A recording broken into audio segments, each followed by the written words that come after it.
Я разжег костер в тишине золотого сентябрьского леса. Вся тоска, что была во мне, словно дым в том лесу исчезла. Небосвода лазурная гладь сквозь листву на деревьях сияла. Стая птиц поднялась, и опять никаких звуков слышно не стало.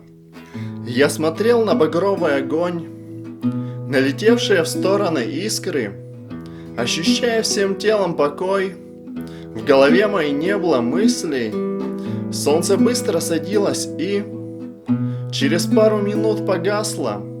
Лишь костра алые языки освещали вокруг пространство. Нужно было идти назад, возвращаться к себе в город, но костер привлекал взгляд.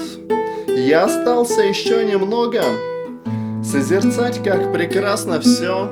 В тот осенний сухой вечер, спящий лес, тишина, костер, в небесах яркий путь млечный, чтобы позже, когда листва облетит и дожди польются, вспоминать светлый дым костра и желать вновь в тот день вернуться.